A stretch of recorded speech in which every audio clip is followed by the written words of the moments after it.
how to get Gorilla Tag modes without a PC. So here's the truth. The Gorilla Tag modes, like the good ones, the ones that change the game, well, they're mostly built for PC. So they really need to mess around with the game's files, and if you're using a Quest headset, then that's likely not gonna happen, because it's usually locked down really tight for security, which is good, but it means you just can't go in and tinker with the game's files like you can on a computer.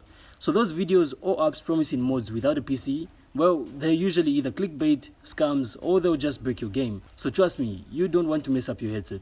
Now, you might have heard of SideQuest, which is cool. It lets you install some unofficial stuff, but it doesn't really mod everything. So it doesn't give you the power to change the core Gorilla Tag game without a computer. So basically, if you want to mod Gorilla Tag, you really need a PC. Period. If you don't have one, well, then you can just enjoy the game as it is. It's still a blast. So don't risk breaking your headset or getting scammed for something that just doesn't work. So I hope you found this insightful.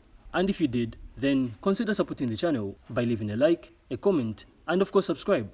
Then we'll see you in the next one.